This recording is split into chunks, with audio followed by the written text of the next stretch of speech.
Morning students.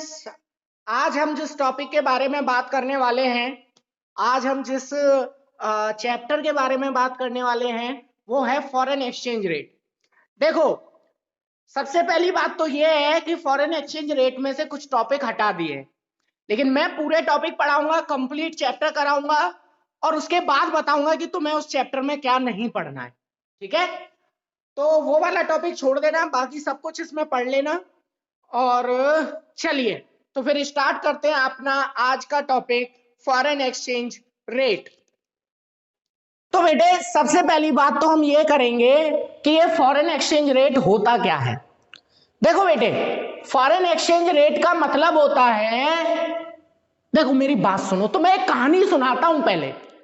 मान लो मैं America गया, मान लो मैं अमेरिका गया बेटे, और वहां पे मेरे पास क्या होगा, ऑब्वियसली मेरे पास रुपया होगा। मैं अमेरिका की एक शॉप में गया, मैं अमेरिका की एक शॉप में गया, मैं था इंडिया से और मैं अमेरिका की एक शॉप में गया। तो बेटे मैंने उस अमेरिका वाले दुकानदार से कहा, शॉपकीपर से कहा, शॉपकीपर मुझे एक ब्रेड का पैकेट दे दो। किसका पैकेट? ब्रेड का पैकेट। तो मैंने उससे पूछा हाउ मच, उसने कहा $1। मैंने कहा आई डोंट हैव $1। तो उसने कहा क्या है तुम्हारे पास? तो मैंने कहा मेरे पास 100 रुपए है, तुम इनसे मुझे ब्रेड दे दो, मेरे पास डॉलर नहीं है। तो बेटे वो अमेरिकन जो शॉपकीपर है वो मना कर देगा, बेटा यूं कहेगा कि ना साहब मुझे 100 रुपए नहीं चाहिए, मुझे तो डॉलर ही चाहिए क्योंकि मेरे यहां तो डॉलर चलता है। तो मैं उससे पूछूंगा भैया फिर क्या करूं? तो वो कहेगा एक काम करो, पहले हमारी बैंक जाओ और वहां पर $1 के बदले में अपने रुपये देकर आओ। अब मैं बैंक गया, मैंने वहां की बैंक वाले से पूछा कि मुझे $1 चाहिए, तो उसने कहा $1 के बदले में आपको 75 रुपीज देने पड़ेंगे। बेटा यही होता है फॉरेन एक्सचेंज रेट, कि फॉरेन कंट्री की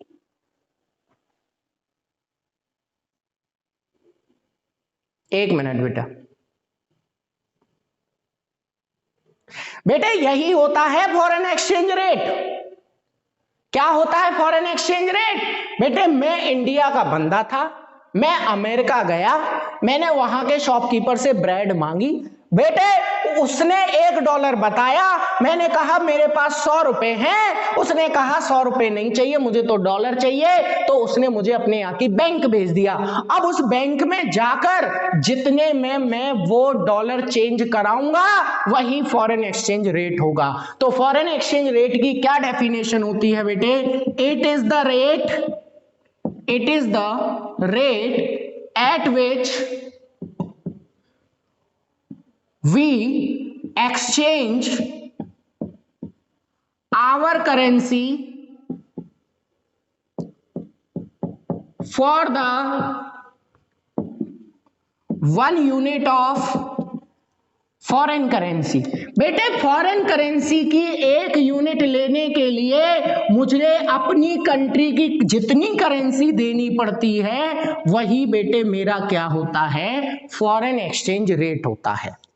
ठीक है, तो फॉरेन एक्सचेंज रेट क्या हुआ बेटे? It is the rate at which we exchange our currency for the 1 unit of foreign currency. तो फॉरेन करेंसी की 1 यूनिट लेने के लिए हम अपनी कंट्री की जितनी करेंसी देते हैं उसे ही हम क्या कहते हैं बेटे? फॉरेन एक्सचेंज रेट कहते हैं। समझ में आया? चलिए, अब ये तो हुआ सा फॉरेन एक्सचेंज रेट होता क्या है। अब इसके बाद बात करेंगे कि ये कितने तरीके से डिसाइड होता है। तो बेटे क्वेश्चन आता है, सिंपल सा एक क्वेश्चन आएगा कि how foreign exchange rate decide. तो ये हमारा दूसरा क्वेश्चन है बेटे कि फॉरेन एक्सचेंज रेट कैसे डिसाइड होता है। अरे बेटे कैसे डिसाइड होता है कि $1 के बदले में 75 रुपए देने हैं। बेटे ये चीज कैसे डिसाइड होती है? बेटे बड़ा आसान है, देखो मैं तुम्हें बता दूं बेटे कैसे डिसाइड होता है। देखो 2 तरीके होते हैं। पहला होता है फिक्स्ड एक्सचेंज रेट सिस्टम, जो अब कहीं पर भी नहीं चलता। फिक्स्ड एक्सचेंज रेट सिस्टम बेटे अब ये कहीं पर भी नहीं चलता, हटा दिया है बेटे। और दूसरा होता है फ्लेक्सिबल एक्सचेंज रेट सिस्टम। अरे बेटे फ्लेक्सिबल एक्सचेंज रेट सिस्टम, बेटे अब जो सिस्टम चलता है ना वो यही होता है फ्लेक्सिबल एक्सचेंज रेट सिस्टम। बेटा इससे पहले फिक्स्ड एक्सचेंज रेट सिस्टम चलता था, लेकिन बाद में गोल्ड की अनअवेलेबिलिटी के कारण हर किसी के पास गोल्ड नहीं होता था, इसलिए हमने कौन सा एक्सचेंज रेट सिस्टम चला दिया, हमने चला दिया बेटे फ्लेक्सिबल एक्सचेंज रेट सिस्टम। इन दोनों में क्या डिफरेंस होता है भाई? देखो बेटे फिक्स्ड एक्सचेंज रेट सिस्टम में गोल्ड की टर्म में एक्सचेंज किया जाता था। किसकी टर्म में बेटा? गोल्ड की टर्म में। कैसे? देखो इसको ब्रेटन वुड सिस्टम कहते थे, मैं लिख देता हूं, इसको ब्रेटन वुड सिस्टम कहते थे, दूसरा नाम है बेटे इसका ब्रेटन वुड सिस्टम। इसमें क्या होता था कि अमेरिका अपनी करेंसी को गोल्ड की टर्म में फिक्स करता था कि $1 में साथ 100 ग्राम गोल्ड आता है, और इंडिया अपनी करेंसी को गोल्ड की टर्म में फिक्स करता था कि ₹1 में साथ 10 ग्राम गोल्ड आता है। समझ रहे हो? In Bretton Wood system each and every country has to fix its own currency in terms of gold. Bretton Wood system में बेटे अमेरिका हो, चाहे इंडिया हो, चाहे जापान हो, चाहे रशिया हो, चाहे अमेरिका हो, चाहे कोई भी हो बेटे, उनको अपने डॉलर को या अपने रुपए को, मतलब जो भी करेंसी उनके यहां चल रही थी, उसको गोल्ड की टर्म में फिक्स करना था। बेटे इसने कहा $1 में 100 ग्राम गोल्ड, बेटे इसने कहा ₹1 में 10 ग्राम गोल्ड। तो आप लोग बेटे इतना तो मैथ पढ़ा होगा, $1 में 100 ग्राम गोल्ड आ रहा है, ₹1 में 10 ग्राम गोल्ड आ रहा है, तो $1 बराबर हो गया बेटे ₹10 के। कैसे हो गया बेटे? ₹10 कैसे हो गया बेटे ₹10 के बराबर? क्योंकि देखो 100 ग्राम गोल्ड बराबर कब होगा 100 ग्राम गोल्ड के? जब $1 बराबर होगा ₹10 के। सिंपल सी बात है बेटे, ये फिक्स रहता था, लेकिन अब ये नहीं चलता बेटे। ये वाला सिस्टम अब बंद कर दिया गया है, ये सिस्टम अब नहीं चलता बेटे, नहीं चलता, नहीं चलता, नहीं चलता। तो बेटे चलता क्या है? चलता है बेटे फ्लेक्सिबल एक्सचेंज रेट सिस्टम। बेटे ये सिस्टम चलता है, इसमें क्या होता है? इसमें exchange rate is determined through free play of market forces, या इसको आप कह सकते हो, या आप कह सकते हो through forces of demand and supply. बेटे डिमांड एंड सप्लाई के फोर्सेस पे, जिस करेंसी की डिमांड ज्यादा उसका रेट उतना ही ज्यादा, जिस करेंसी की सप्लाई ज्यादा उसका रेट उतना ही कम। बेटे 11th क्लास में डिमांड एंड सप्लाई हमने पढ़ा था। क्या पढ़ा था बेटे? Law of demand and law of supply applicable होता है बेटे, law of demand and law of supply applicable होता है बेटे। यहाँ कैसे? लॉ ऑफ डिमांड के तहत डिमांड कर्व डाउनवर्ड जाता है, लॉ ऑफ सप्लाई के तहत सप्लाई कर्व अपवर्ड जाता है, और जिस रेट पर दोनों एक्सचेंज होते हैं वही रेट हमारा पार रेट ऑफ एक्सचेंज कहलाता है। अब मैं आपको बताऊं इसमें और कुछ, इसमें बेटे एक चीज और बता रहा हूं। इसमें एक चीज ये है, इसमें एक चीज क्या है बेटे? इसमें एक चीज ये है कि यहाँ law of demand and law of supply लगता है। बेटे अगर आप लोगों को याद हो तो लॉ ऑफ डिमांड क्या कहता था बेटे? लॉ ऑफ डिमांड कहता था कि अगर किसी चीज के प्राइस बढ़ जाएंगे तो उसकी डिमांड कम हो जाएगी, और प्राइस कम हो जाएंगे तो उसकी डिमांड ज्यादा हो जाएगी। बेटे लॉ ऑफ सप्लाई क्या कहता था कि अगर किसी चीज के प्राइस बढ़ जाएंगे तो उसकी सप्लाई बढ़ जाएगी, प्राइस कम हो जाएंगे तो सप्लाई कम हो जाएगी। बेटे ये पढ़ाया था कि नहीं पढ़ाया था मैंने तुम्हें 11th में? बेटे पढ़ाया था। बेटे लॉ ऑफ डिमांड और लॉ ऑफ सप्लाई यहां एप्लीकेबल होते हैं बेटे। बेटे कैसे एप्लीकेबल होते हैं देखो मैं बताता हूं। अगर रेट बढ़ गया, रेट बढ़ गया तो डिमांड हो जाएगी कम और सप्लाई हो जाएगी ज्यादा, यानी कि एक्सेस सप्लाई। बेटे अगर रेट डाउन हो गया R2 तो बेटे सप्लाई हो जाएगी कम और डिमांड हो जाएगी ज्यादा, एक्सेस डिमांड। बताओ समझ में आया कि नहीं आया? बेटे ये हमारा पहला टॉपिक खत्म हुआ है आज बेटे। तो बेटे हम लोगों ने पहला टॉपिक अपना पढ़ लिया है, फिक्स्ड एक्सचेंज रेट सिस्टम और फ्लेक्सिबल एक्सचेंज रेट सिस्टम। उसके बाद जो अगला सबसे इंपॉर्टेंट टॉपिक है बेटे इस चैप्टर का, वो है कि क्या होता है करेंसी, होता है करेंसी डेप्रिसिएशन। बेटा समझना, मैं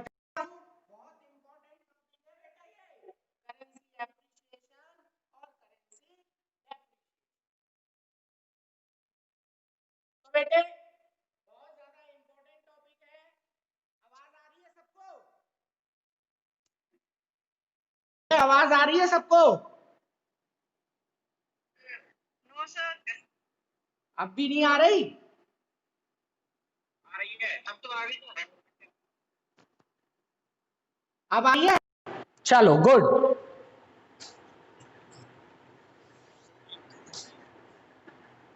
तो बेटे आज का जो हमारा टॉपिक है, मतलब अगला जो हमारा टॉपिक है वो है करेंसी एप्रिसिएशन और करेंसी डेप्रिसिएशन। कि करेंसी एप्रिसिएशन क्या होता है और करेंसी डेप्रिसिएशन क्या होता है। देखो हमने एक सिस्टम पढ़ा था, फ्लेक्सिबल एक्सचेंज रेट सिस्टम। कौन सा पढ़ा था बेटे? Flexible exchange rate system. तो फ्लेक्सिबल एक्सचेंज रेट सिस्टम का ही ये एक पार्ट होता है बेटे करेंसी एप्रिसिएशन और करेंसी डेप्रिसिएशन। बेटे करेंसी एप्रिसिएशन का मतलब मैं तुम लोगों को बताता हूं।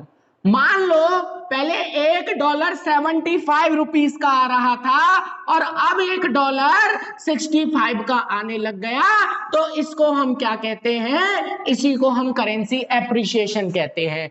क्या कहते हैं बेटा करेंसी एप्रिसिएशन को? व्हेन फॉरेन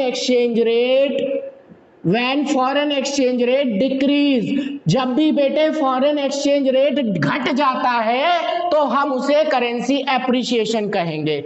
अरे सर ये आप क्या बता रहे हो? एक तरफ कह रहे हो कि रेट जो है वो घट जाता है, एक तरफ कह रहे हो कि ये करेंसी एप्रिसिएशन। अरे बेटा हमारी करेंसी की वैल्यू बढ़ गई, इसको एप्रिसिएशन क्यों कह रहे हैं? क्योंकि बेटा हमारी करेंसी की वैल्यू क्या हो गई है? एप्रिशिएट हो गई है। बेटे हमारी करेंसी की वैल्यू एप्रिशिएट हो गई है। पहले $1.75 के बराबर था और अब $1.65 के बराबर है, इसलिए हम इसको क्या कहेंगे? Currency appreciation. बेटे इसका अपोजिट करें दें, करेंसी डेप्रिसिएशन क्या होता है? जब $1 बेटे $75 का था और अब $1 बेटे 85 का हो जाए, यानी कि मेरी करेंसी की वैल्यू घट जाए, तो इसे हम क्या कहेंगे? करेंसी डेप्रिसिएशन कहेंगे बेटे।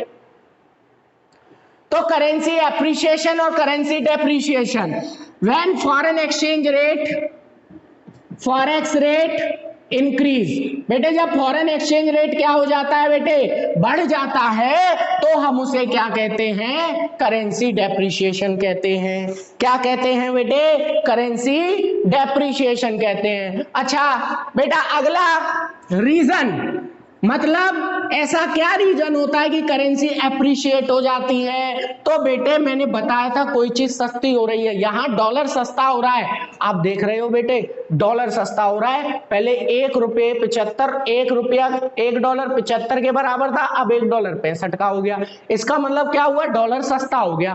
बेटे कोई भी चीज सस्ती कब होती है? जब उस चीज की या तो डिमांड कम हो जाए या सप्लाई ज्यादा हो जाए। तो याद रखना करेंसी एप्रिसिएशन तब होता है जब या तो डॉलर जो है उसकी डिमांड कम हो जाए या डॉलर की सप्लाई ज्यादा हो जाए। इसका अपोजिट कर देंगे तो करेंसी डेप्रिसिएशन, यानी कि कोई चीज महंगी तब होती है जब उसकी डिमांड ज्यादा हो जाए और उसकी सप्लाई कम हो जाए। बेटे लास्ट है इसमें इफेक्ट। बेटे इसका इफेक्ट क्या पड़ता है? देखो बेटे इफेक्ट हमें एक्सपोर्ट पर और इंपोर्ट पर बताना होता है। बेटे काय काय पर बताना होता है? एक्सपोर्ट पर और इंपोर्ट पर। अब मुझे एक बात बताओ, अब मेरे लिए अमेरिका की चीजें सस्ती होंगी या महंगी? पहले $1.75 के बराबर था, अब $1.65 के बराबर है। तो बेटे बेटे पहले $1.75 के बराबर था, अब $1.65 के बराबर है, तो मेरे लिए अमेरिका से आने वाली चीजें सस्ती हो जाएंगी। पहले $1 की कोई चीज मुझे 75 में पड़ रही थी, अब $1 की वही चीज मुझे 65 में पड़ेगी। तो बेटे इंपोर्ट को मैं बढ़ा दूंगा और एक्सपोर्ट कम हो जाएंगे, क्योंकि उनके लिए हमारे यहाँ की चीजें महंगी हो जाएंगी। बेटे इसका अपोजिट यहाँ हो जाएगा कि बेटे एक्सपोर्ट जो है वो ज्यादा हो जाएंगे और बेटे इंपोर्ट जो है वो कम हो जाएंगे। तो बेटे अगर किसी भी कंट्री को अपने एक्सपोर्ट बढ़ाने होते हैं ना, तो वो करेंसी डेप्रिशिएट कर देती है। बेटे चाइना ये काम बहुत करता है। बेटे अपने एक्सपोर्ट बढ़ाने के चक्कर में वो क्या कर देता है, बेटे वो करेंसी को डेप्रिशिएट कर देता है अपनी को, ताकि औरों के लिए मेरे यहाँ की चीजें क्या हो जाएं, सस्ती हो जाएं और उसकी चीजें ज्यादा बिकें। तो ये आपका सबसे पहला टॉपिक। बेटे दूसरा टॉपिक, सॉरी बेटे दूसरा टॉपिक समझ में आया कि नहीं आया, बताओ जल्दी। Good, very good. चलिए बेटे आगे चलते हैं। अगला टॉपिक, बेटे अगला टॉपिक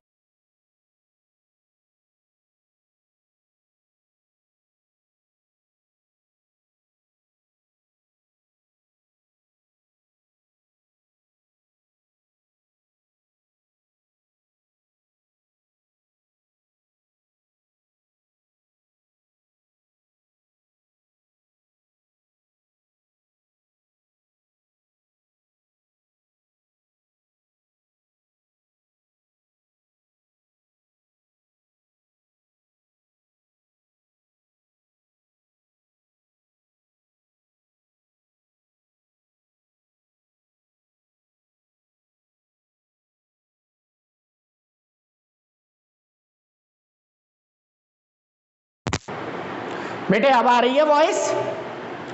सॉरी बेटे दोबारा सुनो। बेटे मैनेज्ड फ्लोटिंग क्या होती है, डर्टी फ्लोटिंग क्या होती है, मैं समझाता हूं। देखो जब भी फॉरेन एक्सचेंज रेट बहुत ज्यादा या बहुत कम हो जाती है, तो सेंट्रल बैंक बेटे बीच में आकर उस रेट को कम या ज्यादा करवा देती है। उसे ही हम क्या कहते हैं, उसे ही मैनेज्ड फ्लोटिंग कहते हैं। बताता हूं, समझो। पहले इसकी डेफिनेशन देख लो। Whenever foreign exchange rate become too low और too high, बहुत ज्यादा या बहुत कम हो जाता है, then सेंट्रल बैंक, बेटे central bank intervenes, central bank intervenes into foreign exchange market to keep exchange rate within desired limit। बेटे पहले पूरा लिख लो, फिर मैं समझा दूंगा कि ये क्या मतलब है इस पूरी लाइन का। Whenever foreign exchange rate become too low or become too high, then central bank intervenes into foreign exchange market to keep exchange rate within desired limit। कैसे? अगर फॉरेक्स रेट बहुत ज्यादा हो जाता है, टू हाई, तो central bank decrease its forex reserve, जिससे कि सप्लाई बढ़ जाती है और रेट कम हो जाता है। दूसरा, if forex rate to low, तो central bank increase its forex reserve. अरे बेटे समझ में आएगा, अभी मैं समझाऊंगा जब। देखो मेरी बात सुनो, मैं समझाता हूं ये क्या लिख रहा है। बेटे देखो मैं समझाता हूं ये क्या लिख रहा है। बेटे मैं समझाता हूं, देखो सबसे पहली चीज तो इसमें ये लिख रही है, अच्छा मैं law of demand and law of supply की बात करूंगा। अगर कोई चीज को मुझे सस्ती करना है, तो क्या करना है बेटे, उसको सस्ता करना है, तो या तो उसकी डिमांड कम कर दो या उसकी सप्लाई ज्यादा कर दो, वो चीज सस्ती हो जाएगी। बताओ गलत कह रहा हूं कि मैं नहीं कह रहा हूं? बेटा गलत कह रहा हूं क्या? अगर किसी चीज को सस्ता करना है तो या तो उसकी डिमांड को कम कर दो या उसकी सप्लाई ज्यादा कर दो। अगर किसी चीज के महंगा करना है, समझ रहे हो, महंगा इधर आएगा बेटे, अगर किसी चीज को महंगा करना है तो या तो उसकी डिमांड बढ़ा दो या उसकी सप्लाई कम कर दो। अरे बेटा देखो, अगर फॉरेन एक्सचेंज रेट बहुत ज्यादा है तो सेंट्रल बैंक क्या करती है, हमने बैंक वाले चैप्टर में पढ़ा था, उसके पास फॉरेन करेंसी रखी रहती है, अपने उस रिजर्व को कम करके मार्केट में सप्लाई बढ़ा देती है। अगर फॉरेन एक्सचेंज रेट बहुत ज्यादा है, if foreign exchange rate too high, तो सेंट्रल बैंक अपने रिजर्व को कम कर रही है बेटे, इस रिजर्व को कम कर देती है। रिजर्व को कम करने का मतलब है कि उसके पास जो फॉरेन करेंसी रखी है उसको मार्केट में दे देती है, जिससे सप्लाई बढ़ जाती है। और हमें पता है किसी चीज की सप्लाई बढ़ जाएगी तो बेटे क्या होगा, किसी चीज की सप्लाई बढ़ जाएगी तो क्या होगा, उसके रेट अपने आप कम हो जाएंगे। अब जब रेट कम हो जाते हैं तो वो अपने रिजर्व को बढ़ा लेती है, मतलब उसकी डिमांड करने लग जाती है, परचेज कर लेती है, अपने फॉरेन एक्सचेंज को, अपने फॉरेन रिजर्व को बढ़ाने लगती है फॉरेन करेंसी को खरीद कर। और जैसे ही कोई चीज की डिमांड बढ़ जाती है उसके रेट हाई हो जाएंगे। तो समझ गए बेटे, फॉरेन एक्सचेंज रेट जब बहुत ज्यादा कम होगा या बहुत ज्यादा,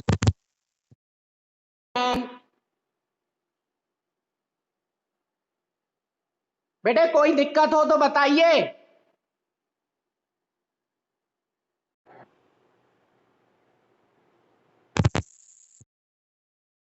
बेटे एक बार और बताओ, आ रहा है सबको समझ में?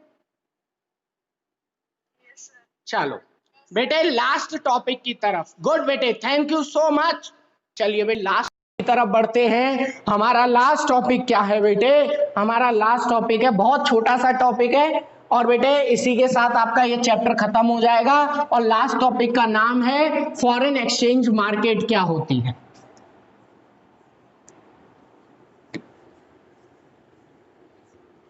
बेटे हमारे लास्ट टॉपिक का नाम है कि फॉरेन एक्सचेंज मार्केट क्या होती है। तो चलिए लिखते हैं foreign exchange market, forex market. बेटे फॉरेन एक्सचेंज को ही मैं फॉरेक्स बोल देता हूं, दिक्कत मत लिया करो।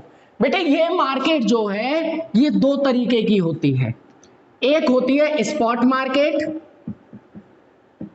और बेटे एक होती है फॉरवर्ड मार्केट। और बेटा समझ रहे हो बेटे, एक होती है फॉरवर्ड मार्केट। बेटा इन दोनों में कोनो अंतर नहीं, छोटा सा अंतर देखो, आज के रेट पर अगर करंट रेट पर करंट ट्रांजैक्शन हो जाए, आज का रेट और आज ही ट्रांजैक्शन हो जाए, मतलब कैसे, मान लो आज 28 तारीख है, आज रेट चल रहा है $1.75 का और आज ही आप खरीद लो, तो ये क्या कहलाएगी, आपकी स्पॉट मार्केट। बेटे फॉरवर्ड मार्केट क्या होती है, बेटे फॉरवर्ड मार्केट करंट रेट लेकिन फ्यूचर ट्रांजैक्शन। बेटे रेट तो करंट हो लेकिन ट्रांजैक्शन कभी फ्यूचर में हो तो हम उसे क्या कहते हैं, फॉरवर्ड मार्केट। जैसा सोना लेते समय हम अक्सर करते हैं, मान लो 28 है आज और आज रेट चल रहा है $1 = 75 रुपीज, लेकिन आप अपने जो बंदा है उससे ये कहते हो कि भाई मैं आज नहीं खरीदूंगा, मेरे को चाहिए 5 तारीख को। तो बेटे जो दूसरी मार्केट होती है वो हमारी कौन सी होती है, वो हमारी फॉरवर्ड मार्केट होती है। बेटे कौन सी मार्केट होती है, फॉरवर्ड मार्केट। तो फॉरवर्ड मार्केट कौन सी होती है, करंट रेट पर फ्यूचर में ट्रांजैक्शन होगा। बेटे मैं बताया मैंने अभी आपको कि रेट तो आज का है 28 तारीख का, लेकिन आप खरीदोगे 5 तारीख को, यह आपका क्या कहलाता है बेटे, फॉरवर्ड मार्केट कहलाता है।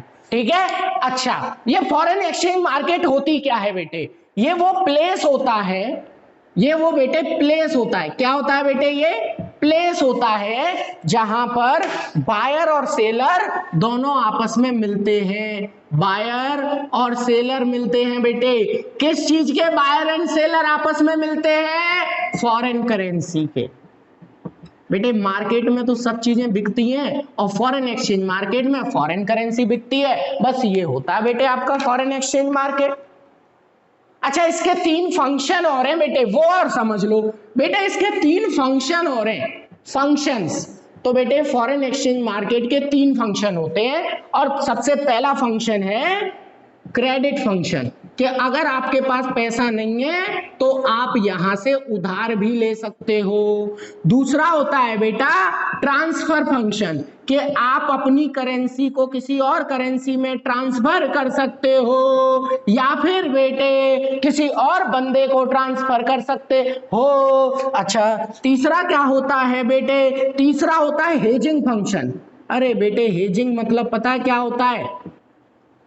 हेजिंग फंक्शन को हम रिस्क बियरिंग फंक्शन भी बोल सकते हैं बेटा, कि आपको अगर फ्यूचर में कभी डॉलर चाहिए लेकिन चाहिए इसी रेट पर, तो ये वाली मार्केट आपको प्रोवाइड करा देगी, उसे ही हम हेजिंग फंक्शन कहते हैं। मतलब आपको डरने की जरूरत नहीं है, चाहे रेट ज्यादा हो या रेट कम हो, आपको डरने की जरूरत नहीं है। हेजिंग फंक्शन के तौर पे आप बस एक बार फिक्स कर दो, उसके बाद जब आप कहोगे तब आपको डॉलर मिल जाएगा और उसी रेट पर मिलेगा, इसे हम हेजिंग फंक्शन कहते हैं।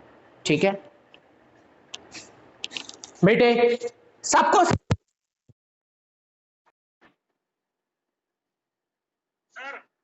हाँ सर सर अगर सर लेट हो गया है क्या बेटा? फॉरवर्ड फॉरवर्ड, अरे सॉरी सॉरी बेटे, बेटे सॉरी, सर फॉरवर्ड है बेटा। ठीक है बेटे।